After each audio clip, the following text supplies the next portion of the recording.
Hola, muy buenas, ¿qué tal estás? Bueno, hoy estamos en un episodio muy especial, concretamente con Joan Gallardo. ¿Qué tal estás, Joan? Muy bien, encantado de estar aquí. Pues yo también estoy encantado, Joan, porque sin lugar a dudas, desde que empecé el programa y desde que empecé mi andadura en las redes sociales, sin lugar a dudas tú eras una de las personas que estaba en mi lista de candidatos a entrevistarse de que sí o sí tenía que hacer en algún momento. Con lo cual es un gustado tenerte por aquí. Es un honor saber eso. Muchas gracias. Llevo, Joan, siguiéndote mucho tiempo, concretamente yo creo que en torno a los 5 años. ¿Cuánto Mm. tiempo llevas tú publicando en redes sociales y en plataformas? Yo empecé, las primeras cosas que yo escribí en el mundo internet eran en foros y tendría yo, no sé, 21, 22 años.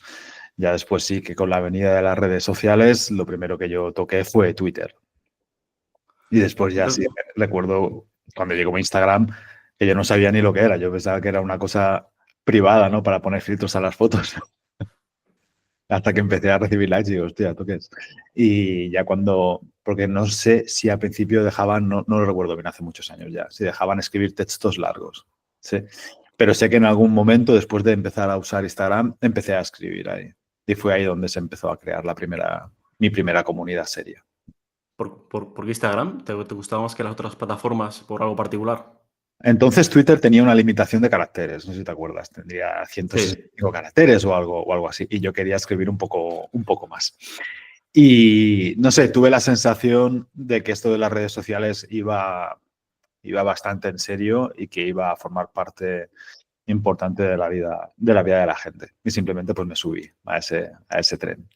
A la ola, genial. ¿Y siempre ha sido sobre desarrollo personal y filosofía o han No, sido otros temas también? no, yo recuerdo mi primera aparición, por decirlo así, en el mundo internet fue escribiendo, atención, fue escribiendo las crónicas de los partidos del Castilla en un foro del Real Madrid.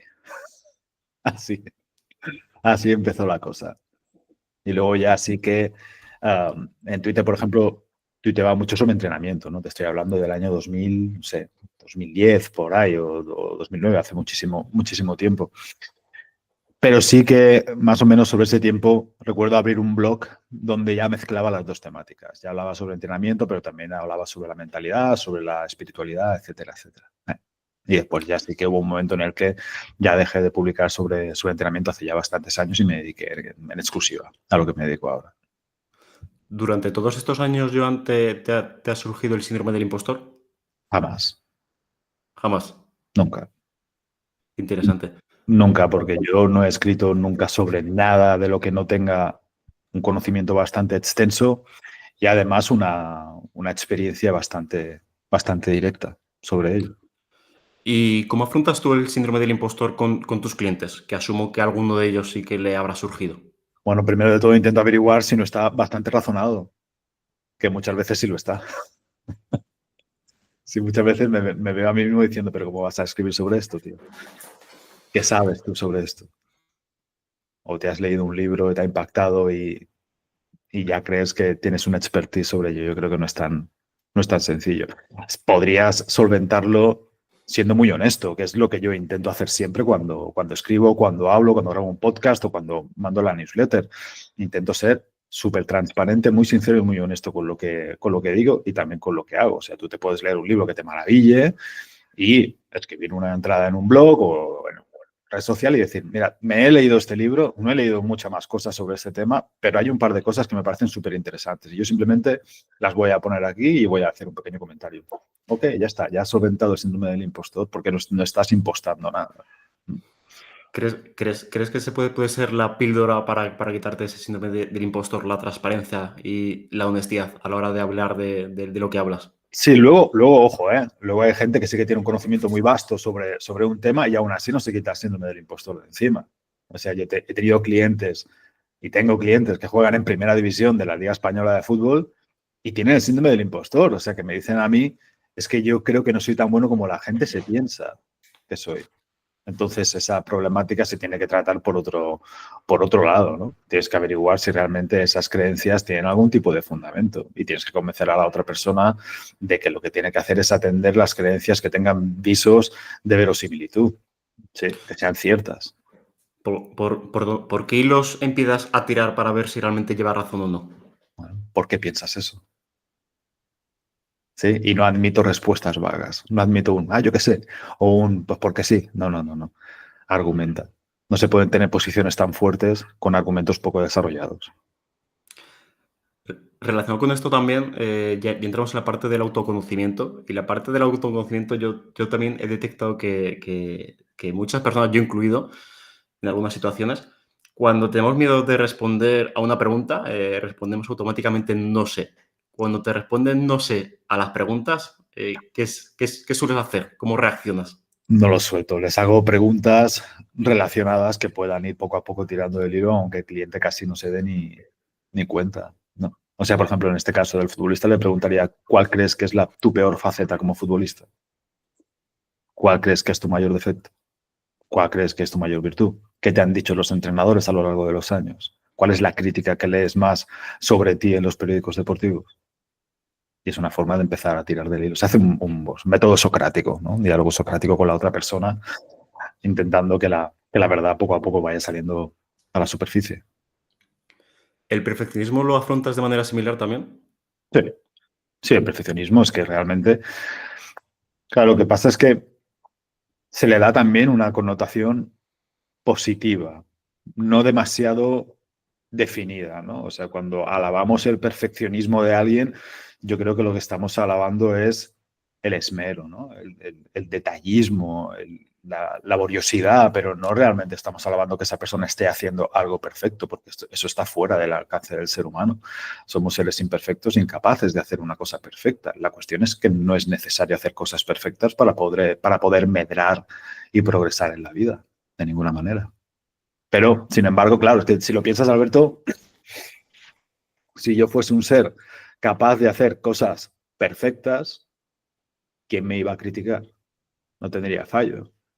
Claro, para alguien que teme la opinión ajena o teme la desaprobación, la idea de poder hacer algo perfecto supone eliminar cualquier posibilidad de ser atacado por aquello que estás haciendo. Entonces hay como una especie de tentación de buscar eso, ¿no? Y de intentar no salirse de ahí. Pero eso es que es como perseguir la base de un arco iris. Da igual cuánto creas que te estás acercando, no lo vas a tocar nunca. Si no aspiramos a la perfección, ¿a qué podemos aspirar en nuestras tareas del día a día y en lo que hagamos? Tú ¿A puedes la y debes, excelencia? tú puedes y debes aspirar a esos ideales, ¿no? O sea, yo no creo que nadie haga una canción queriendo hacerla mala. O sea, tú tienes una idea de cómo sería la mejor canción posible y te intentas acercar al máximo de lo posible. Igual que yo cada vez que escribo un texto intento hacerlo lo mejor que puedo, pero sabiendo que no voy a llegar a un punto culmen en el que diga, Buah, está perfecto. Está perfecto, no, está todo lo bien que yo lo he sabido hacer en este momento dado, dada la circunstancia. Y después seguir evolucionando y seguir mejorando tus capacidades. Obviamente, si yo veo un texto mío de hace 5 o 6 años, veo errores por todos lados. Sí, incluso me peleo conmigo mismo diciendo, pero ¿cómo pude escribir esta barbaridad, esta tontería? Pero claro, me estoy analizando con el Joan de hoy. Entonces, en ese momento me debió parecer suficiente. Y en esos momentos, Joan, ¿cuándo tú sabes que un texto está bien dadas tus capacidades actuales? Pero es ¿Cómo que, no entrar en esa trampa de realmente podría estar mejor? claro, no es solo dadas las capacidades actuales, también es dado el tiempo que tienes para hacer una cosa determinada. O sea, claramente tú cuando te haces la cena por la noche, te podrías pasar más tiempo haciéndola, ¿no? Podrías comprar comida más cara, pero ¿tiene algún sentido pasarte 4 horas cocinando una comida que te vas a comer en 10 minutos, un miércoles por la noche? Pues igual, ¿no? Dado el tiempo, dadas las circunstancias, dadas mis necesidades y mis capacidades, esto, lo mejor que puedo, lo mejor que buenamente puedo. Fin, Qué importante ser sincero y realista, ¿no? totalmente. Total, es que ahí está gran parte del meollo de la cuestión del término medio y del equilibrio. Antes, Joan, has mencionado el método socrático. También en tu libro dices concretamente, en tu libro sobre la felicidad, Ujú. el autoconocimiento depende de la cantidad y la calidad de las preguntas que uno se atreve a hacerse. Totalmente. ¿Cómo nos podemos hacer mejores preguntas? Yo creo que más o menos lo sabemos, ¿eh? Lo que pasa es que, como le digo a mi hijo, digo, te haces un poco el loco, creo yo. Pero todos sabemos qué preguntas podrían sacudir bastante el árbol de nuestra vida, ¿no? ¿Soy feliz? ¿Tiene sentido lo que estoy haciendo? ¿Estoy satisfecho con la vida que estoy teniendo? ¿Me valen las relaciones personales que tengo? ¿Lo estoy haciendo todo lo bien que puedo? ¿Podría hacer las cosas mejor? ¿Sé parar? ¿Por qué no sé parar? ¿Sí? O sea, realmente tengo algo que perdonarme, tengo algo que perdonar a alguien, tengo rencor, resentimiento en el corazón. ¿Qué? Estas son preguntas así de buenas a primeras que ya podrían suponer un espaldarazo bastante importante a la vida de cualquiera. ¿Aceptas las medias tintas en esas preguntas? No, no, ¿para qué? Ya que has tenido los bemoles de hacerte una pregunta difícil, ten los bemoles también para responder con todo. Ya tendrás tiempo de argumentar después, ¿no? 100%. 100%. Y si se puede trabajar en un papel, mejor. ¿Es la falta de autoconocimiento lo que nos lleva a tomar peores decisiones? ¿Es el factor principal? En gran parte sí. La cobardía lleva a tomar muy malas decisiones y a obviar decisiones que son necesarias y que finalmente no tomamos por miedo a fallar. Pero sí que serían esas dos cuestiones, la falta de autoconocimiento, que lleva de alguna forma también a la falta de dirección, ¿no?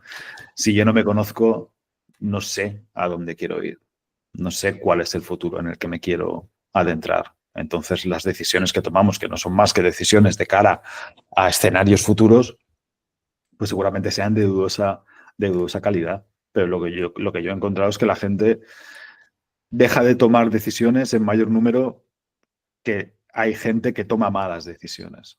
Luego podríamos discutir si no tomar decisiones es una mala decisión, que yo creo que sí, que también va por ahí, pero la cobardía influye muchísimo en las malas decisiones de la vida y en el obviar, el tomarlas.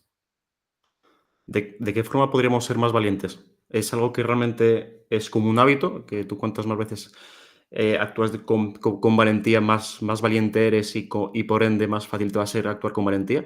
Totalmente. Es un valor, es una virtud, pero yo también la tengo por una habilidad. O sea, en el momento en el que tú empiezas, te decides y arrancas, ¿no? Y tomas tus primeras decisiones valientes o tus primeros actos de valentía, te das cuenta inmediatamente después de que realmente eres una persona capaz de acometerlos, ¿no? Y que no tiene sentido no seguir con ellos. Yo lo que tengo claro, Alberto, es que la vida te obliga a ser valiente. O sea, es que yo creo que no hay otro remedio. Y cuando tienes claro esto, cuando tienes claro de que no tienes una opción mejor, es cuando realmente se abre una posibilidad para empezar a actuar valientemente. ¿Qué hago yo con mis clientes? Les pregunto qué les preocupa por el hecho en sí, ¿no? O sea, la pregunta es, ¿qué temes de ser valiente? O sea, ¿qué crees que va a pasar si actúas con valentía? ¿Sí? Y lo que hago es atacar esa cuestión, no la dificultad para ser valiente en sí. Además de la valentía, Joan, y de trabajarla, ¿cómo podemos tomar mejores decisiones? Las decisiones, yo en mi primer libro, Nunca renuncies a ser feliz, lo que recomendaba era elaborar una buena escala de valores y fiarse de ellos, ¿no? O sea, tener muy claro qué es lo más importante en nuestra vida o qué queremos que sea lo más importante en nuestra vida y fiarlo todo a eso. O sea, si tú crees que te vendría muy bien ser una persona valiente y se te presenta la oportunidad de ser valiente, lo que tienes que hacer es fiarte de aquello que una vez en frío tú consideraste que tenía que ser muy importante en tu vida, que era la valentía. Y pasar por alto, bueno, cualquier tipo de miedo, de resquemor o de dificultad que tú puedas tener, ¿no? Es lo que decía la regla 13 de mi nuevo libro. Pues hacer lo que es debido. Te guste o no, te apetezca o no, te cueste mucho o no. Volviendo al libro de Nunca renuncies a ser feliz, Joan, en él detallas muy al milímetro cómo construir esta escala de valores. Uh -huh. Pero para quien no se lo haya leído todavía, ¿cuál es la pregunta que debería hacerse para empezar a construirse esa escala de valores, la cual en primera instancia debiera regir su vida y a partir de la cual ir moldeándola y realmente conociendo sus valores reales? Se puede enfocar de varias formas distintas, pero sobre todo hay dos, ¿no? La primera, la que te he dicho, ¿qué quiero que sea importante para mí en en la vida, ¿no? Que puede ser pues, las amistades, el amor romántico, la prosperidad, el tiempo libre, lo vamos a llamar así, la ociosidad, la valentía, la fortaleza, la disciplina, la humildad, bla, bla, bla, lo que sea, ¿no? Y entonces coger un papel, ponerlo de forma paisada y empezar a escribir ahí todos esos valores, esos conceptos ético-morales, ¿no? Y yo siempre aconsejo crear una escala de máximo 5, ¿sí? Para poder tenerla siempre fresca en la memoria. Pero casi que mejor si son 3, ¿vale? O si es un caso muy, muy evidente de que a esa persona le hace falta una cosa determinada, como puede ser la valentía, por seguir con el hilo, pues la valentía y tener la valentía en la mente todo el tiempo. Luego sí que hay otros casos donde tú ves claramente cómo la ausencia de uno de estos valores, de estas virtudes, o la práctica de esos antivalores que digo yo, ¿no? En el libro también, como la cobardía o como la debilidad, te dan una buena señal de cuál deberían ser los valores que esa persona siguiese, vamos, bajo cualquier concepto a partir de ahora. En ese caso sí que, viendo su historial, dices, no, mira, a ti lo que te hace falta, como si fuese una receta de la farmacia, ¿no?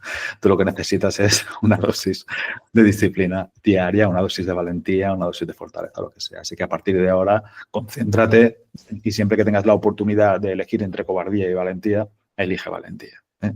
Entre vanidad y humildad, elige siempre humildad. Se ve muy claro. Y cuando una persona empieza a funcionar así, es que en muy poco tiempo, Alberto, la vida pasa de estar así a estar así. Es exagerado, es muy rápido. Volviendo al punto de la valentía, Joan, resulta muy fácil de forma teórica, pero en la forma práctica, cuando tú te encuentras en una situación, tienes que pensar rápido qué hacer, es muy fácil ser tentado por la cobardía. En esos casos, ¿qué es lo que recomiendas? Yo lo entiendo que en momentos así muy tensos o muy imprevistos se te pueda escapar. Pero es que yo lo que he visto es que después siempre hay una oportunidad para arreglar ese entuerto, ¿no? O sea, si tú sabías que a una persona que te ha asaltado en el trabajo, ¿no? Que te ha hablado mal y te has, hablando mal y rápido, si te has acojonado, ¿no? Y no has tenido tiempo de actuar con valentía o de pensarlo bien, siempre estás a tiempo de pedir una reunión con esa persona. Siempre estás a tiempo de ir y decirle, mira, antes no te he dicho nada porque la verdad es que me has pillado de sorpresa, pero no me vuelvas a hablar así, ¿vale? O sea, vamos a hablar de esto tú y yo porque esto no puede volver a repetirse. Sí que hay tiempo después. Y si ya actuamos con cobardía en múltiples ocasiones, sería una señal, ¿no? Sería un síntoma de que algo está fallando aquí. Que no tienes el compromiso, que no lo tienes en tu mente y que no tienes ese propósito. Hablando de valentía y de decisiones, habrán algunos casos que tenemos que afrontar discusiones muy difíciles, ya sea dejar un trabajo, ya sea dejarlo con la pareja, ya sea otra serie de cosas. ¿Cómo podemos afrontar estas discusiones difíciles, además de con valentía? Justo ¿De ayer qué, la... Perdona, dime, Alberto. ¿De qué manera podemos empezar ese diálogo? Que justo ayer hablaba con un cliente mío sobre este tema. A ver, cuando sabemos que tenemos una conversación difícil e importante pendiente, claro, es muy sencillo no llevarla a cabo, simplemente no tienes que hacer nada, ¿no? O sea, pues es muy fácil estar un día más sin tener esa conversación. Y después un día más y un día más y pasar meses y decir aquello de, pues mira, no he tenido la conversación difícil y mi vida está siguiendo para adelante, ¿no? Pero eso es solo en el corto plazo, como mucho en el corto medio plazo. En algún momento las consecuencias de no haber tenido esa conversación van a aparecer, ¿sí? Y aparecerán en forma de una problemática mucho mayor que la problemática que supone tener que tener una conversación difícil que no quieres tener. Por ejemplo, ayer con este cliente era una conversación difícil e incómoda con su pareja. Y digo, es que es esto a cambio de quizá no tener que romper la relación. O sea, es tener esta conversación difícil hoy que puedes evitar o enfrentarte el día de mañana a una conversación que dé como resultado la ruptura, ¿no? La conversación de creo que lo tenemos que dejar aquí. Elige. La cuestión es que yo he entendido, Alberto, que realmente nunca te escapas de nada que es necesario pasar. Que siempre te vas a acabar encontrando con esa problemática, pero en una mayor forma, de una forma más terrible y con consecuencias mucho, mucho peores. Esto, yo lo digo siempre, esto es como cuando antes de que llegue el verano se hacen fuegos controlados en los montes, ¿sí? Para limpiarlos de alguna forma, para que después, si hay un incendio, no devaste todo el monte o toda la sierra. Entonces se trata de eso. Hagamos ahora un fuego controlado para evitar, en la cocina de casa, para evitar que después se pegue fuego toda la casa y nos veamos los dos en la calle. Otra vez volvemos a la sinceridad y a la honestidad, ¿no? ¿Por qué no? Es que no tenemos una mejor opción. De verdad. Joan, no te he introducido antes porque para mí, al final, eres una persona que veo día a día, con lo cual, de sobrísima te conozco, pero para quien no te conozca y para introducirte en esta fase de la entrevista, tú, Joan, además de compartir contenido súper interesante y súper útil por redes, además eres mentor y eres emprendedor, eres empresario Ujú. y has tratado con mucha gente de negocios, ¿no? Sí. Además de ser tú uno de ellos. Ujú. ¿Cuál es el factor común para tener éxito en el mundo de los negocios que has No, podido ver? es muchos, ¿eh? Hay muchos factores que aumentan la probabilidad de tener éxito en los negocios. Yo creo, sin embargo, que, hombre, la inteligencia es uno de ellos, ¿eh? O sea, tu capacidad para entender las cosas, para abstraer, ¿no? Para observar paquetes de información clave, unirlos y entender mejor lo que es el mercado, los negocios y las relaciones humanas, me parece que es una cosa clave. Pero después yo siempre suelo poner muy arriba el valor de la confianza en uno mismo. Eso me parece que es absolutamente clave. Para empezar, porque si vas a dirigir una empresa con empleados, el liderazgo es clave. Y el liderazgo va muy unido a la autoconfianza y a la seguridad que tienes en ti mismo. La confianza es lo que finalmente permite que una idea de negocio o un producto que puede ser bueno, pero claro, que no sabes si finalmente va a funcionar, que finalmente lo puedas testear en el mercado. ¿Sí? La confianza y la seguridad en ti mismo y en lo que haces es lo que finalmente permite que tú subas el precio a un servicio, a un producto que sabes que es demasiado barato. ¿Sí? Así ya empezamos a dudar. Si dices, hostia, es que si el mercado lo rechaza, es que si saco este producto y a la gente no le gusta, es que si lo critican, es que si pierdo clientes, ahí es cuando damos con lo que yo suelo decir, pues un emprendedor cobardica, ¿no? Y un emprendedor cobardica siempre se lo acaba comiendo el mercado, no él al mercado. Me lo puedo llegar a intuir, Joan, pero ¿qué hacer cuando das el precio? ¿Cómo que hacer cuando das el precio? ¿A qué te refieres? Sí, cuando llevas ya una reunión con un potencial cliente Eh, y después das un ticket de 2.000, 2.000, 10.000 euros. pues darlo. Darlo, ¿Qué ¿no? pasa, Alberto? Es que si tú realmente tienes justificado el precio y realmente te lo crees, pero no te lo crees en plan, me creo que estoy pegando un palo sin razón de ser. No. O sea, si realmente tú dices, no, no, es que lo que yo hago vale esto, ¿vale? Lo tienes que entregar con la máxima normalidad posible, porque vale lo que vale. Vale lo que vale es que es lo más normal del mundo. Tú te acercas y dices, mira, vale esto. Puede pasar que te digan, ok, o puede pasar que te digan, no llegamos. Ok, se ha muerto alguien, pasa algo, es que realmente puede haber gente que no llegue. O sea, tengo que ir yo a Bugatti y a enfadarme con ellos porque no me puedo comprar un Bugatti cada año. Chorrada. O sea, Bugatti no es para todo el mundo, como yo no soy para todo el mundo, como tú no eres para todo el mundo. No hay más. O sea, entra dentro de las leyes del mercado y no hay razón ni para enfadarse ni para avergonzarse cuando entregas un precio o cuando te lo entregan a ti y no llegas. Con el amor pasa lo mismo. ¿Con qué? Con el amor. Así, por supuesto. Por supuesto. O sea, la gente se piensa que porque estés muy enamorado de otra persona, esa otra persona te tiene que corresponder. Y esto no funciona así. O gente que me dice a mí, joder, si supiese lo enamorado que estoy de esa persona, ¿no? Y lo feliz que lo iba a poder hacer, ya, pero es que no quiere que seas tú la persona que la haga feliz. Esa es la cuestión, no funciona así. Volviendo al tema de los negocios, Ujú. yo me quedé flipando, Joan, cuando en la librería El Faro hablaste de tu día. La verdad que me quedé en ensimismado con tu horario y me parece increíble y me parece algo que realmente todos, mm, o en una gran mayoría, queremos aspirar a eso. Yo al menos es mi caso, a trabajar simplemente por la mañana, a trabajar 6 horas, trabajar 5 horas, pero no dedicar la mayoría de tu día al trabajo. ¿Qué podemos hacer para acercarnos a ese punto?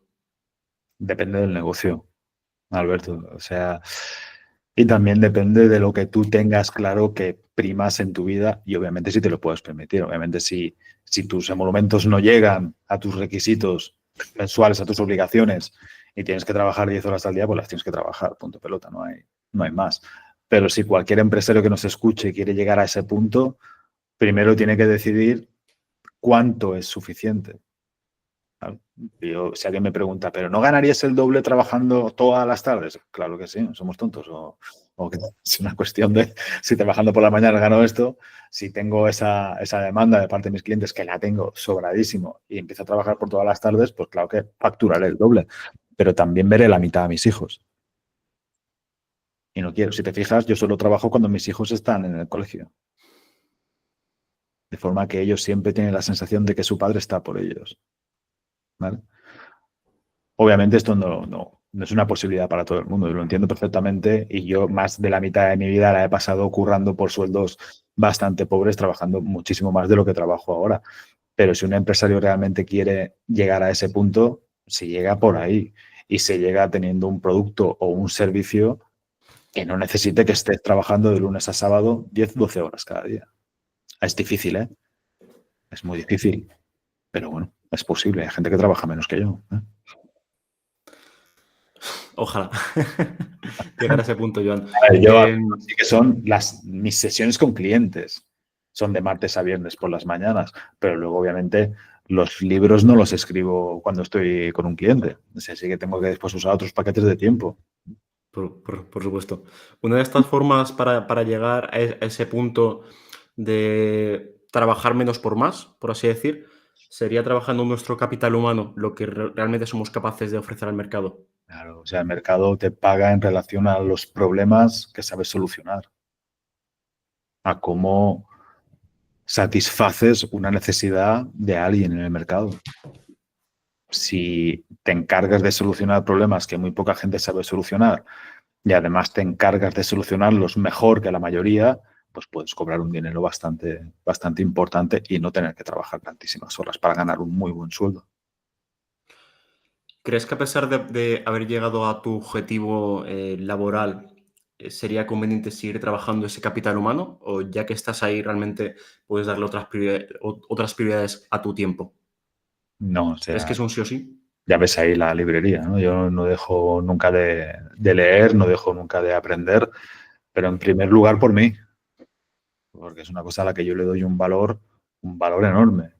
Y claro, después mi trabajo se beneficia de ello, está claro, pero de muchas formas. Mis clientes, en los libros que escribo, por ejemplo, yo de mi primer libro estoy súper orgulloso, pero considero que es incluso mejor el segundo. Creo que en cuanto a la redacción, siendo el primero muy bueno, que yo estoy súper orgulloso de él y muy contento y muy satisfecho, en el segundo sí que se ha notado y mucha gente me lo ha comentado. Y es que he estado estos últimos 4 años leyendo sobre todo mucha novela, mucho relato. O sea, fíjate hasta qué punto ha sido importante, ¿no? Eso que dicen, no, de las novelas no puedes aprender nada, ¿no? Madre mía, madre mía. Si eres escritor, puedes aprender un montón de palabras, un montón de expresiones y puedes aprender a escribir mucho mejor. Pero es que si además tratas con personas, con seres humanos, ¿qué hay en las novelas también se ven esas historias, ¿no? Se ven esos problemas entre relaciones personales, esas dificultades, esas progresiones. Joder, claro que me sirve también. Yo he aprendido más con, yo qué sé, con los hermanos Karamazov de Dostoyevsky que con la mayoría de ensayos sobre el ser humano. Te lo aseguro, ¿eh? Esto me parece súper revelador porque dentro del desarrollo personal, dentro del mundillo del desarrollo personal, como que no se ve con tan buenos ojos el hecho de leerte ficción respecto a leerte ficción. Yo lo puedo No entender. ficción que diga. Lo puedo entender porque yo estaba ahí. Yo recuerdo cuando tenía 31 o 32 años, alguien me decía, pero ¿no lees novela? Y yo no tengo tiempo para leer novela, tengo mucho que aprender con los ensayos. Pero yo creo que son pecados de inexperiencia o de juventud o de osadía. Ya llega un punto en el que yo leo el 70%, 80%, no, más bien un 70% es ficción y luego el otro 30% ya son casi únicamente todo ensayos de teología o apologética. Después hablamos también de teología. En el libro también, Joan, y en muchos podcasts, mencionas el hecho de auditar en qué te gastas el dinero y auditar cuánto dinero te entra, para Exacto. realmente tener constancia de cuánto puedo gastar. Uh -huh. ¿Crees que es interesante también auditar nuestro tiempo? Depende del objetivo, ¿no? Si una persona tiene problemas de dinero, claro que tiene que auditar todo el dinero que entra y todo el que sale. Más que auditar el tiempo, si una persona tiene esa problemática, lo que tiene que hacer es organizarse bien. Organizarse bien y sobre todo ser consciente del tiempo libre que tiene. O sea, la gente hace las cuentas de la lechera. O sea, yo trabajo 8 horas, duermo 8 horas, me sobran 8 horas, ¿no? Tiempo libre, no. No te duchas, no vas al baño, no comes, no haces trayectos en coche o a pie, al final no te queda tanto tiempo. Tiempo libre, libre, libre como tal, como mucho igual te quedan 2, 3, 4 horas, como muchísimo. O sea, haz un buen uso de esas 2, 3, 4 horas. ¿Vale? Y esta cuenta, pequeña auditoría la puedes hacer en media hora en cualquier momento. Cualquiera que nos esté escuchando ahora, cuando acabe el vídeo, se puede poner ahí y realmente averiguar cuántas horas de su día son realmente horas libres. Y después simplemente tienes que asumir que con esas horas libres se puede hacer X cosa. Y normalmente esas horas libres siempre llegan en un momento en el que ya nos hemos desgastado mucho durante el día en el trabajo. ¿Sí? Entonces hay que ser consciente de cómo son esas horas. Y después sí intentar sacar el mejor uso posible. Yo, lo que veo una y otra vez cuando ayudo a mis clientes a organizarse mejor y a llevar mejor la agenda es primero que quieren hacer demasiadas cosas, demasiadas, y segundo que el intento de hacer demasiadas cosas les lleva finalmente a hacer muy pocas cosas y que se autoexplotan. O sea, de alguna forma se llevan a una especie de autoexplotación a través del tiempo libre, ¿no? O sea, el típico caso, ¿no? Una mujer o un hombre que me dice, es que no tengo energía, no sé qué pasa. Y tiene un trabajo de oficina de 8 a 2, ¿vale? Digo, ¿qué haces después del trabajo? Voy a por los niños, les doy de comer, los llevo a casa de mis padres para que estén ahí por la tarde, me voy a nadar, me voy a CrossFit, me voy a no sé qué, me voy a no sé cuánto, vengo a las 8:30, saco a los niños, no, les doy una ducha, les doy la cena, los meto a dormir, hago las cosas de la casa y me acuesto. ¿Cómo vas a estar? ¿Estarás molido? No, estarás achicharrado mentalmente.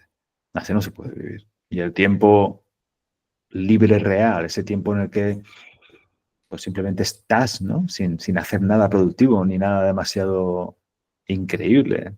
Ese tiempo para que la mente repose. La mente no puede ir de tarea en tarea, aunque pertenezcan al campo del ocio, ¿no? Como puede ser el entrenamiento o el yoga o la natación, lo que sea. Necesita esos parones. ¿Cómo de potente y útil es hacer un horario del día a día? Primordial. Primordial. Yo lo comenté una vez en una conferencia. Yo siempre llevo una bandolera donde llevo pues, agenda, un libro, dinero, etcétera, ¿no? La cartera.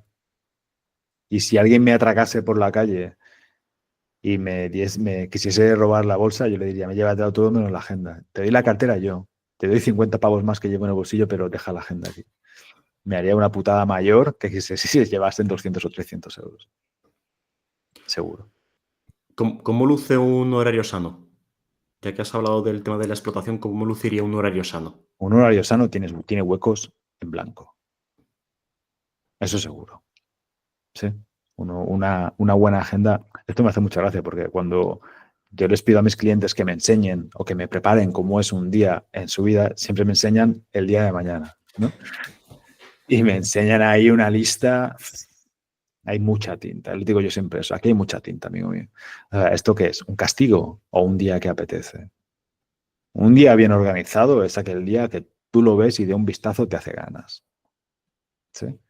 Es un día en el que tú tienes obviamente tus obligaciones y tienes tus compromisos que los tienes que atender para no dar pie a que aparezca otro tipo de caos, otro tipo de problemática, como te he contado antes, pero el resto del tiempo tiene que ser una cosa dulce, amable y que tenga un poder para realizarte bastante importante. Si te lo montas así, si cada día que tú te propones seguir es algo apetitoso para tu corazón, para tu alma y para tu mente y para tu cuerpo, será difícil que no cumplas. Será muy complicado. O sea, seguro que te apetecerá. ¿Qué piensas acerca del hedonismo? ¿Del hedonismo? Pues yo creo que estamos en esa era. Creo que hace poco también lo comenté en una entrevista. Yo creo que estamos en una era en la que el hedonismo y el nihilismo están conviviendo. ¿Sí? O sea, lo que veo es una sociedad hedonisto-nihilista. Y yo creo que es una cosa mala, ¿eh? Me parece que no nos lleva a ningún punto. Porque ¿qué veo yo? Pues veo a la gente muy entregada a la satisfacción de los placeres, a la vez que veo a la gente creyendo en menos cosas que nunca. Si no fueras cristiano, Joan, ¿la vida tendría sentido para ti? Para mí no. Lo tengo que decir así de claro. Una cosa es intentar encontrar un propósito en la vida. ¿Sí? Que era básicamente, en otras palabras, lo que venía a proponer la filósofa Ayn Rand, ¿no? Pero que yo me ponga un propósito no le da sentido a la existencia de lo que es. No le da un sentido a la existencia de la humanidad en sí. Y yo soy parte de la humanidad. El sentido de la humanidad, de la existencia de la humanidad, es el sentido también que comparto yo. Hay que diferenciar entre propósito y sentido de las cosas. Y para mí, si Dios no existe, para mí, después de pensarlo mucho y leer mucho sobre esto, yo creo que la vida en sí no tiene ningún sentido. ¿Cuál es la diferencia entre propósito y sentido?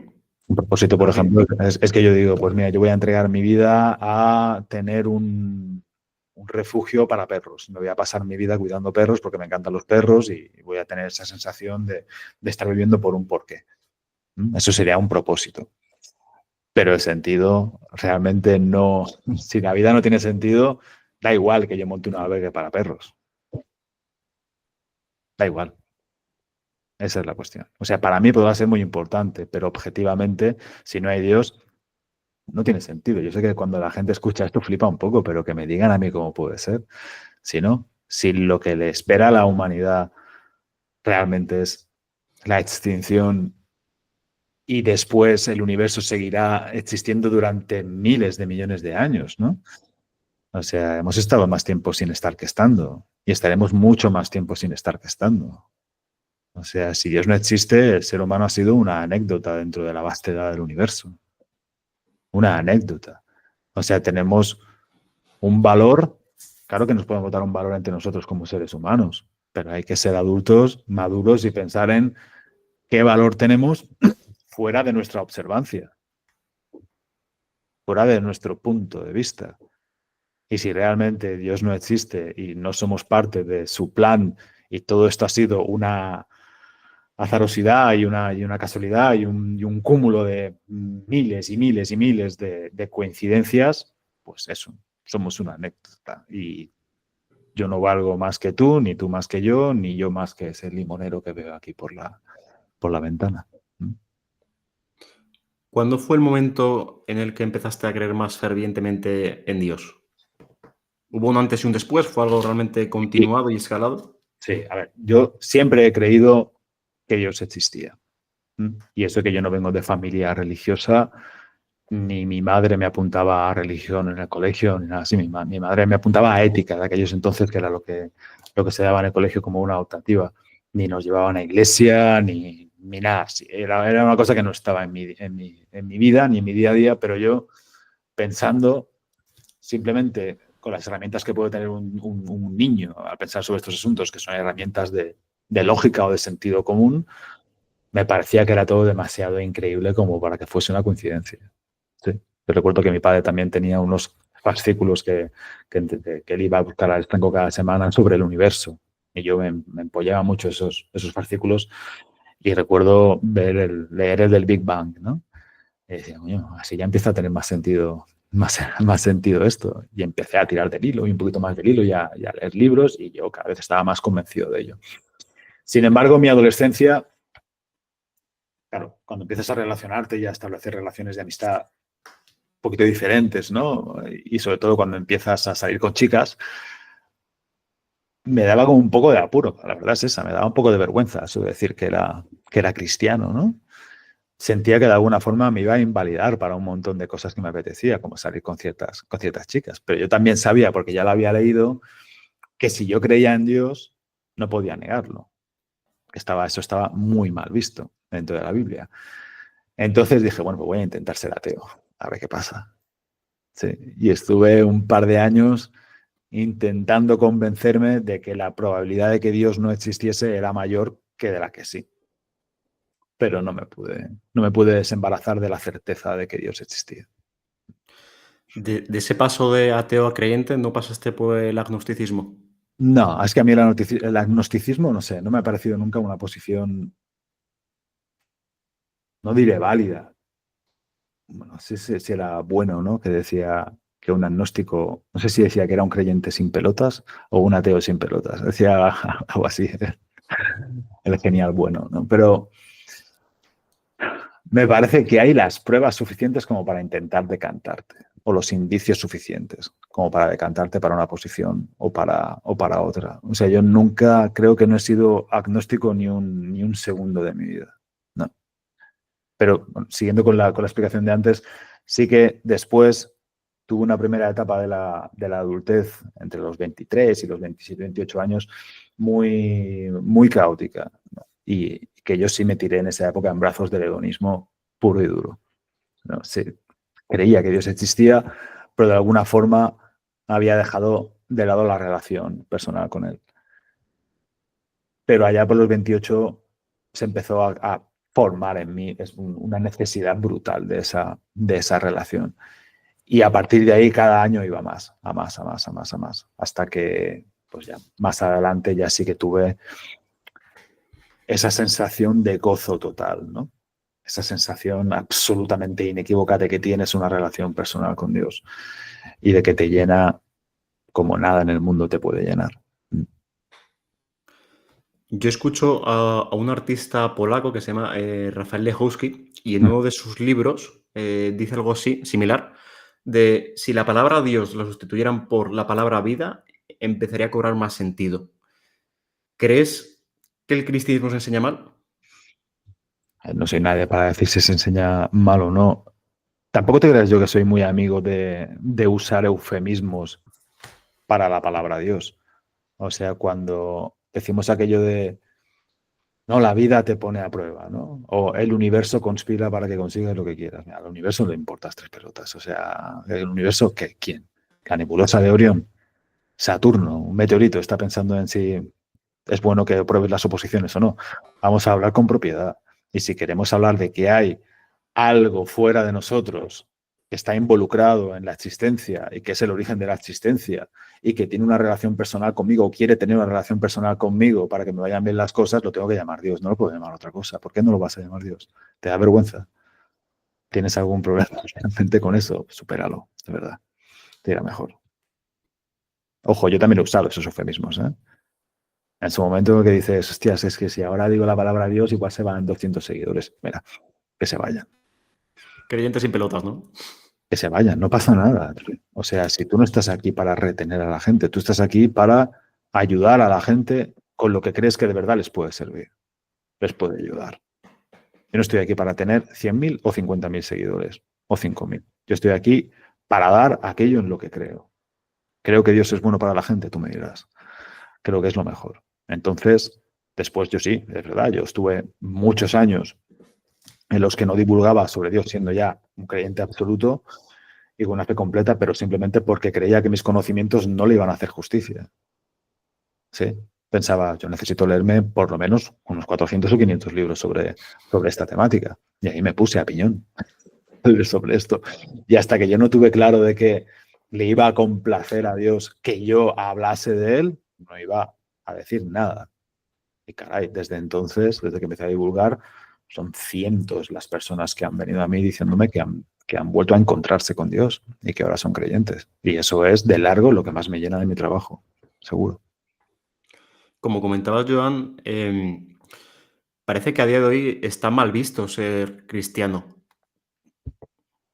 ¿Qué Sí, crees que hay detrás de estos prejuicios? yo creo ignorancia.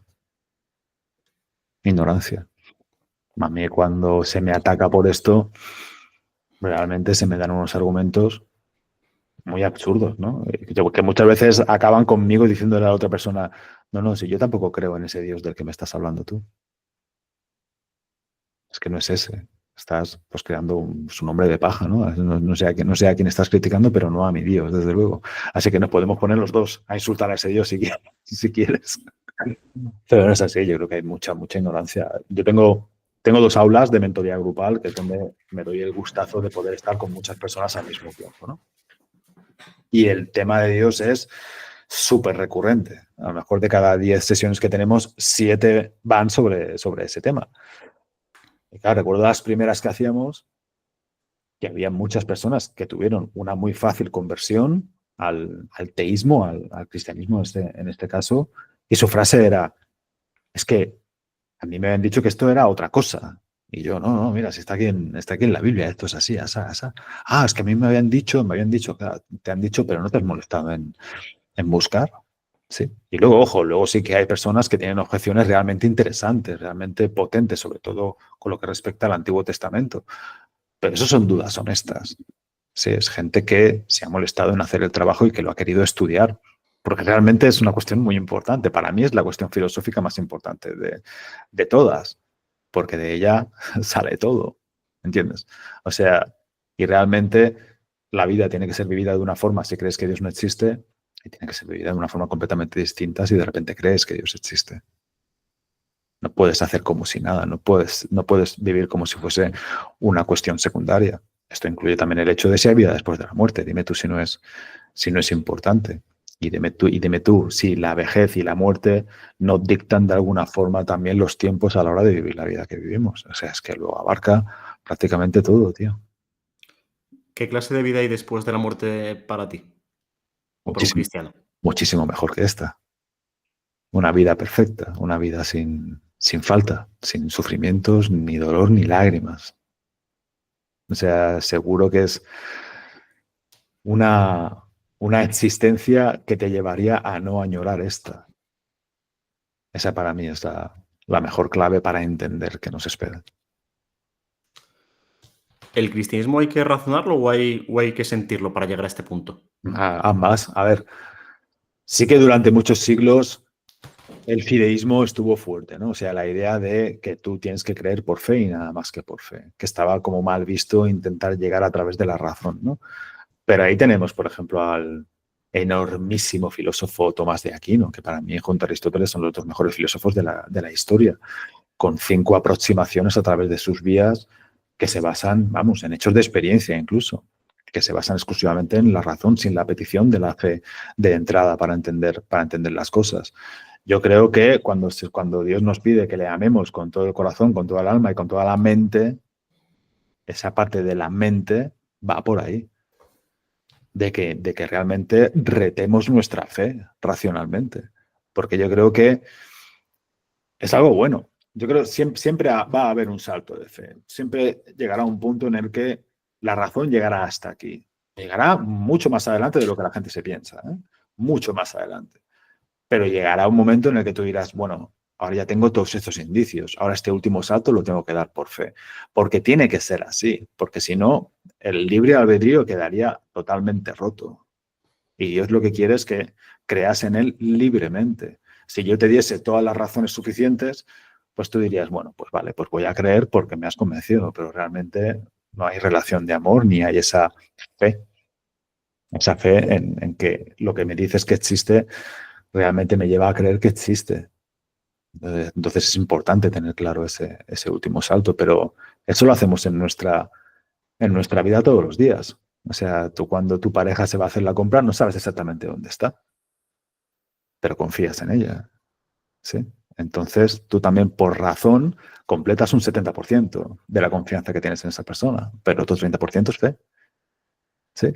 Igual que tus padres. Yo recuerdo cuando era crío, vi una peli en la que, pues, no sé si era el padre o la madre, tenía una doble vida y tenía otra familia, ¿sabes? Y yo estaba en casa y cuando veía que mi padre se iba a trabajar o mi madre, pensaba, hostia, yo realmente no sé si ahora se van a cuidar de la otra familia. ¿Me entiendes? No estoy ahí para verlo.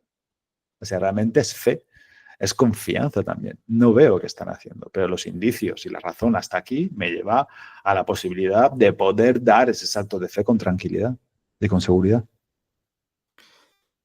En esta parte racional, ¿qué argumento utilizarías para convencer a alguien de ser más creyente o de tener fe? Bueno, partimos de la base de que alguien que está completamente cerrado a la idea, no hay nada que tú le puedas decir.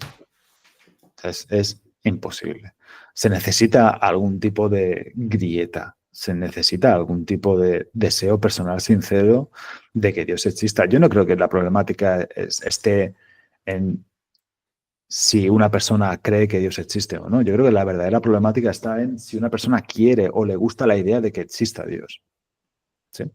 Y tú dirás, como todo el mundo debe creer que Dios exista. No, no. De hecho, solo tienes que hacer la pregunta a alguien de que, oye, si tú descubrieses mañana científicamente, me da igual, que el cristianismo es 100% cierto, ¿te harías cristiano? Y muchos dicen no, tampoco, ni por esas. Entonces, con estas personas no hay nada que les puedas decir. Esto es algo que los cristianos que tenemos ese mandato de evangelizar, ¿no? Y de traer a gente a este lado, creo que nos cuesta mucho tiempo entenderlo, ¿no? Nos cuesta mucho entender cómo queremos que la gente encuentre a Dios y que disfrute de lo que nosotros disfrutamos. Nos frustra el encontrarnos con alguien a quien no encontramos aquello que le podemos decir para que se conviertan, ¿no? Pero es que quizá ese algo que le puedas decir no existe. Entonces simplemente lo que tienes que hacer es tratar muy bien a esa persona, respetarla, amarla, orar por ella y esperar que Dios, a través del Espíritu Santo, pues finalmente toque a esa persona. Pero ya una persona que está tentada de creer o que tiene ganas de creer, primero le pediría que se fije, no sé, pues en las cuestiones lógicas y del sentido común, ¿no? Lo que pensaba yo cuando era pequeño, decir, ¿cómo va a ser esto una casualidad? ¿Cómo va a ser esto una concatenación brutal de causa, efecto, que desde el principio ya acaba dándome a mí la sensación o la idea de que ya estaba preparado desde el principio de que nosotros estuviésemos aquí? Yo también me di cuenta en mi intento por ser ateo que el ateísmo tampoco me daba una posición 100% razonable, basada en la razón. También tenía que dar saltos de fe. También tenía que creer que de la no existencia se daba la existencia y que de la no conciencia se daba la conciencia y que de la no vida se daba la vida. También tenía que creerme esas cosas. Para mí fue un poco una decepción, ¿no? Yo pensaba que me esperaba el máximo racionalismo posible y no fue así. También tenía que dar mis saltos de fe. Y yo pensé, coño, para dar saltos de fe los doy hacia Dios, no en contra de él. En el podcast con Pepe, en la última entrevista, mencionas concretamente un argumento de Kierkegaard, concretamente, y mencionas las etapas de la vida, la estética, la ética y la religiosa. Sí, exactamente. ¿Podrías hablarnos un poquito de ello? Me pareció súper interesante. La fase estética es la fase contemplativa, ¿no? Es la típica de la juventud. Para hablar claro, pues es en la que tú ves tu juventud y ves la belleza y ves todas tus posibilidades y vamos, que vas a por ello. Un poquito hablando así en bruto sería así, pero básicamente Kierkegaard decía eso, ¿no? Es la fase contemplativa. Miras el mundo y ves quién eres tú en él. Luego la fase ética llega en la adultez, ¿no? Cuando empiezas a tener responsabilidades y empiezas a valorar el peso de tus actos y las responsabilidades que tienes, ¿no? Te empiezas a preocupar por las cuestiones éticas, ¿no? Del comportamiento, de la conducta y de los actos. Pero luego cuando esa adultez ya da paso a la vejez y ves que la muerte se aproxima, obviamente empieza la fase religiosa. Es la fase donde empiezas a preguntarte por el sentido de la vida, ¿no? Es la fase en la que ya tienes mucho más vivido por detrás que por delante. Y empiezas a preguntarte si realmente lo has usado bien. Un poquito lo de Iván Ilich en el famoso libro de Tolstoy de la muerte de Iván Ilich, ¿no? O sea, realmente, y si todo esto ha sido un error, ¿no? Y si realmente no he vivido como tenía que haber vivido. Entonces, claro, la idea de que realmente tú seas un ente finito, ¿no? Que se acaba con tu muerte física, se pone al lado de la idea de que quizá esto no sea así. Y de que quizá después de la muerte haya algo más. Y si hay algo más es porque hay Dios. Y hay que dejarse de tonterías. O sea, si no hay Dios, no hay vida después de la muerte. Es que es imposible, olvídate. O sea, me da igual. O sea, que cuando la gente dice, no, pero no sé qué del universo cuántico y estaremos por aquí. Bueno, el universo un día va a acabar también. O sea, es que cuando la gente dice, no, qué putada morirse. Oye, si al final yo creo que sería peor lo otro, ¿no? O sea, si realmente fuésemos inmortales aquí en este universo, pues veríamos al sol reventar, veríamos engullir la Tierra y seguramente saldríamos disparados en el vasto universo dando vueltas así para la eternidad hasta que un día el universo sí desaparezca, ¿sí? Entonces, ¿realmente eso le apetece a alguien pasar por ese tramo, dando vueltas por el universo durante miles y miles y miles y miles de años hasta que el universo termine? Hay que ser más maduro con las peticiones que hacemos, ¿no? Más responsable. Pero claro, la fase religiosa me parece que es muy, muy interesante, pero que llevaría a la idea de que nos hemos enfrentado a esa cuestión muy tarde y que podíamos haber empezado a vivir en ese punto bastante antes. C.S. Lewis en Mero Cristianismo dice que es un rasgo muy distintivo de un cristiano auténtico el pensar mucho en la vida de después. Sí, en lo que va a pasar después de la muerte. Y C.S. Lewis dice que eso es muy bueno, porque realmente pensar mucho en esa vida te lleva a vivir muy bien esta. Te lleva a tener esa vida y esta. Pero pensar solo en esta seguramente te lleve a no vivir ni esta ni la otra. ¿Por qué crees eso? Hombre, me parece que es absolutamente fundamental. Yo no he empezado a vivir bien esta vida hasta que no he establecido 100% mi relación con Dios. Al 100%. Yo pensaba que... Sí, yo estaba un poquito como lo que te acabo de decir, ¿no? En plan, pues que la cuestión de Dios llegue más tarde, ¿no? Un poquito como lo decía San Agustín, ¿no? Que llegue cuando ya me lo haya pasado lo suficientemente bien y ya haya hecho mis desmanes. Pero yo todo lo que ha sido mi vida sin estar cerca de Dios ha sido un desastre. Un desastre. Un auténtico caos y un auténtico infierno. O sea, en el momento en el que yo me he colocado como el hacedor de mi vida y el que manejaba los hilos, yo lo único que he sabido hacer, con todo lo inteligente que yo me creo que soy, ha sido desgraciarme la vida.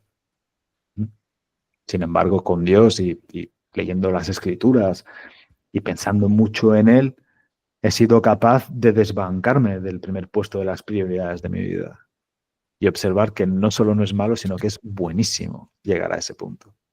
Porque he dejado de buscar el complacerme constantemente a mí.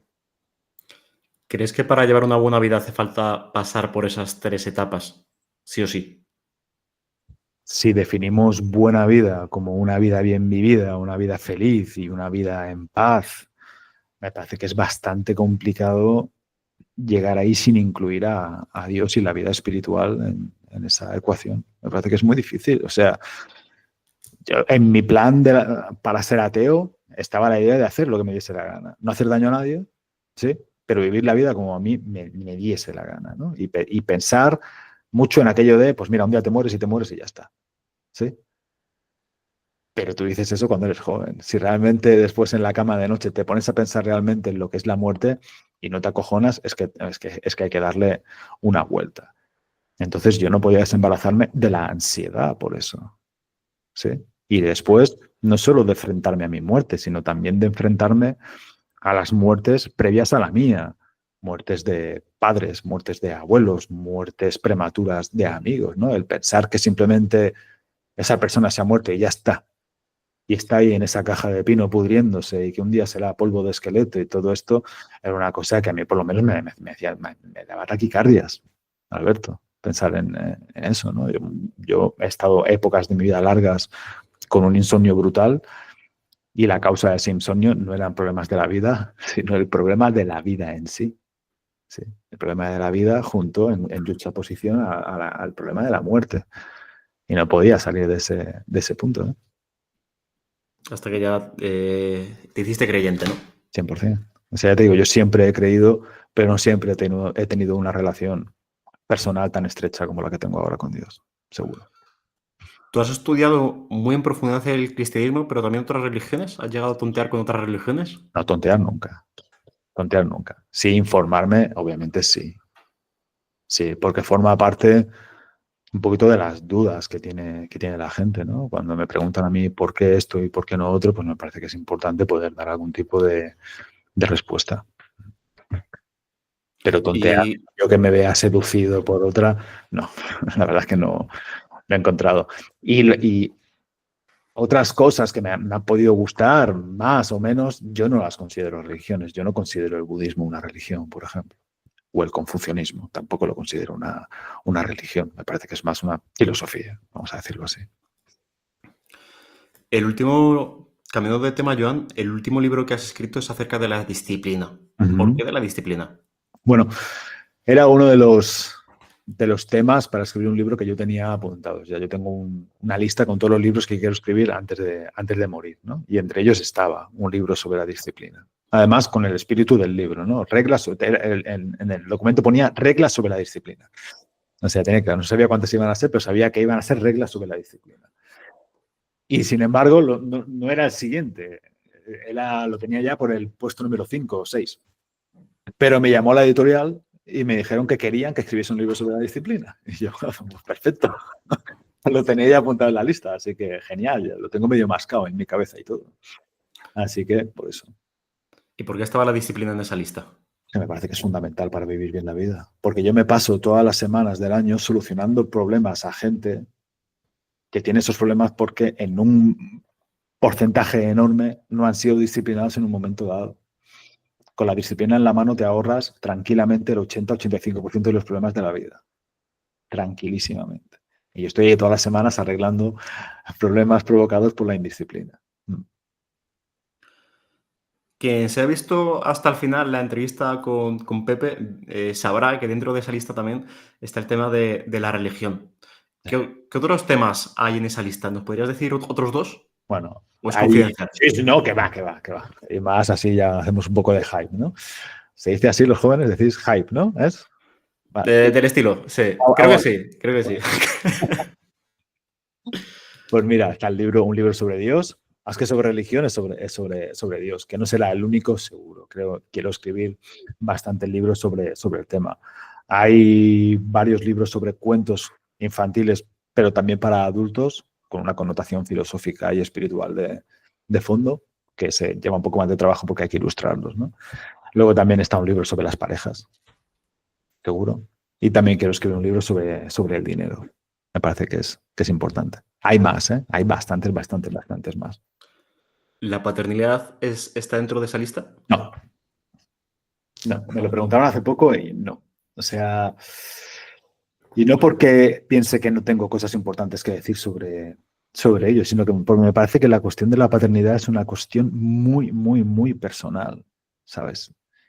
Y yo creo que de verdad los padres, madres, claro que tienen que leer y tienen que informarse, pero tienen que hacer aquello que crean que tienen que hacer con sus hijos. O yo lo veo así. Yo veo a muchos padres sufrir cuando practican algo con sus hijos, ¿no? Como el tema de dejarlos llorar en la cama si lloran, ¿no? Para que se aprendan a dormir así. Que no digo que sea válido o no válido, pero lo que digo es que no lo tienes que hacer si realmente tú no crees que lo tienes que hacer. Yo, por ejemplo, jamás se lo haría a mis hijos. Yo, vamos, no sé cuántas hernias son gracias a mis hijos, ¿eh? De llevarlos en brazos durante horas. Pero es que yo creía que lo tenía que hacer así. Y me parece que es muy importante que seas de esta forma, tío, porque después no vas a poder llamar al autor para pedirle responsabilidades, ¿entiendes? Y son tus hijos, no estamos hablando de una empresa, no estamos hablando de un proyecto personal, no estamos hablando de tu capacidad para organizarte con la agenda, estamos hablando de una extensión de ti, o sea, de tus hijos, caray. Y me parece que es muy importante dejar esa libertad a los padres para que a pesar de lo que puedan estudiar o leer, finalmente hagan aquello en lo que ellos creen, sí o sí. Me parece que es importantísimo. Y yo en ese charco, yo ahí no me voy a meter seguro. O sea, seguro que no va a haber un libro de Joan Gallardo sobre la paternidad, seguro. Teniendo en cuenta esa libertad, aparte de eso, Joan, ¿tú te formaste para ser un mejor padre? ¿Leíste algo concreto? ¿Te formaste en ese aspecto concretamente? Mira, yo intenté ser a ojos de mis hijos el mejor padre posible, como también intenté a ojos de Dios ser el mejor padre posible para mis hijos. ¿Sí? Yo pensaba en eso todo el tiempo. O sea, ahora mismo lo que yo estoy haciendo con mis hijos, cómo los estoy cuidando, creo que le puede complacer a Dios. O cree que debo tener más paciencia, cree que debo ser más amoroso, cree que debo ser más severo, más disciplinar. O sea, realmente y eso me daba, a mí por lo menos me daba todas las respuestas. Y también, obviamente, ver a mis hijos. O sea, ¿quieres saber si lo estás haciendo bien como padre o como madre? Observa a tus hijos. Son felices, están en paz. Hostias, ya está. Yo tengo 2 hijos brutalmente felices, no te puedes imaginar. No te puedes imaginar, son absolutamente maravillosos, maravillosos. Genial, cuánto me alegro. Cuánto me alegro.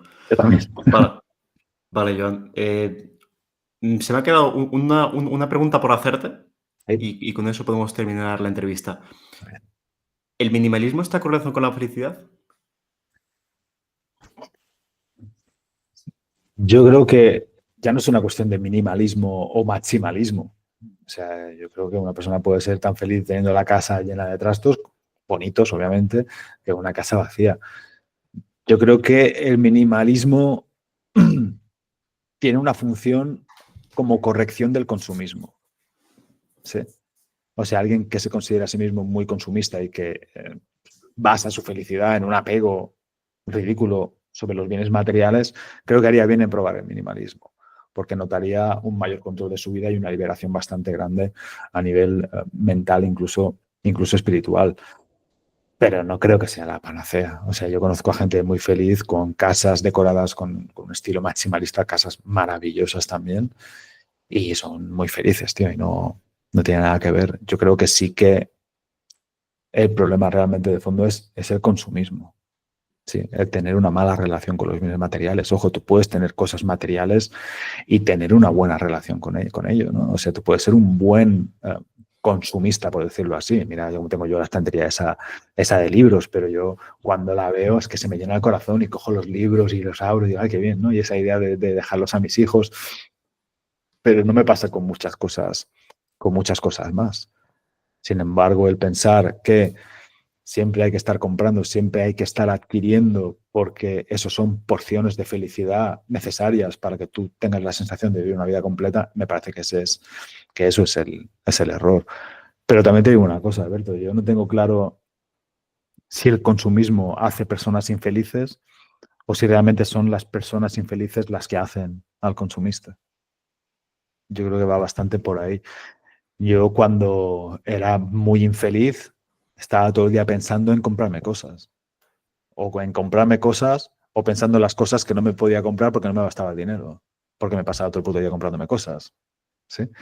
Cuando empecé a ser feliz, mi deseo consumista se fue al carajo, o sea, se fue al cero, Alberto. Y yo ahora, mi mayor partida presupuestaria, mis propios gastos, va en libros.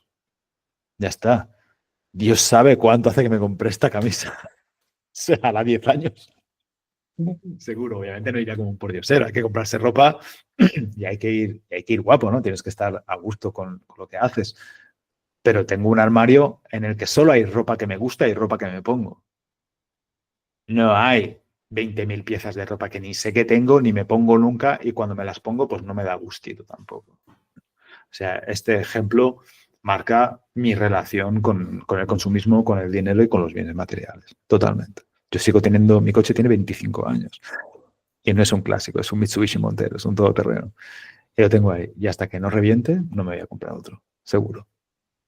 Súper potente. Pues ojalá te dure muchos años más. Si Ojalá. no te lo prohíben antes. Exactamente. Vale, Joan, pues muy bien. De esta entrevista, yo me voy con lo importante que es la honestidad, tanto Ujú. para tomar decisiones como en nuestro día a día para construir una buena vida, con las segundas oportunidades en el caso en el que operemos mal en esas primeras, Claro. lo importante que es estudiar a Dios antes de juzgarlo y de sus prejuicios, de la libertad que se tiene a la hora de ser padre, que realmente un hijo es distinto a cualquier otro hecho que puedas vivir y que al final, dentro de todas las buenas prácticas, es libertad tuya criarlo como lo que tú entiendes buen padre. Ujú. Y en último lugar, esto que acabamos de hablar ahora, tanto con el materialismo como con otros síntomas también que nos dejan entrever que realmente no estamos viviendo una buena vida o realmente somos infelices y que nos Ujú. llevan a determinar esas preguntas. Exactamente.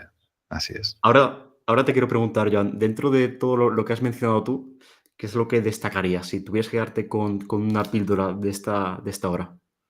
Yo creo que lo más importante de todo mi discurso es Dios. Sí.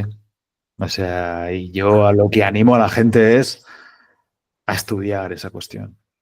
O sea, y con total confianza. O sea, si tú realmente eres ateo y crees que Dios no existe y además rechazas la idea de que Dios no exista, pues lee sin miedo. Que si estás en la razón de eso, pues lo único que vas a encontrar va a ser la confirmación de aquello en lo que crees. Así que lee sin miedo. Ahora, si después te llevas un susto, ¿no? Si después dices, ostras, que le ha pasado a mucha gente, ¿eh? Muchos ateos o agnósticos empiezan a estudiar eso en serio y acaban viendo que, wow, que hay mucha literatura y que personas con una inteligencia absolutamente apabullante estaban convencidas de que Dios existía. ¿Sí? O sea que ya no es Ojo, también hay gente muy inteligente que no cree en Dios, claro está, pero ya rompe esa idea, ese prejuicio de que para creer en Dios tienes que ser tonto. ¿Sí? Genial. Para quien no te conozca, Joan, ya hemos adelantado que tú estás tanto en tu newsletter, en YouTube, en Instagram, en Twitter ya no sé, pero estabas. No. Dentro de todas estas plataformas, ¿cuál es la mejor, dirías, para que alguien que no te conoce te empiece a digerir? Ya que tienes tanto contenido, ¿por dónde podrían empezar? A ver, yo creo que en Instagram es donde está mi mayor audiencia. Somos 90.000 ahora casi. Y ahí hay tanto textos como las notas estas que escribo a mano y ya hay bastantes clips, que son clips, por cierto, casi todos de mi canal de YouTube. Yo, si quieres, te pasaré los enlaces de todo y lo metes ahí en la descripción y que la gente elija. Pero he intentado estar representado en todos los formatos. Tengo un blog diario, es joangallado.es. Luego tengo el podcast diario de lunes a jueves, que está en iVoox, en Spotify y en YouTube. Luego mi trabajo en Instagram. Y le tengo mucho cariño a mi newsletter. O sea, mi newsletter creo que es muy buena. Está mal que lo diga yo, pero creo que es muy potente. La entrego solo una vez a la semana. Y ahí, si no doy lo mejor de mí, casi. Le tengo mucho cariño a esa parte. A mí también me parece súper potente y desde mi punto de vista súper recomendado también. Muchas gracias, pues. Genial, Joan. Pues muchísimas gracias por tu tiempo y súper agradecido tanto por esta horita de entrevista como por todo lo que llevas compartiendo tantos años, que tanto a Pues mí como a otra gente le ha sido súper útil. es un placer, me lo he pasado muy bien, de verdad, Alberto. Enhorabuena.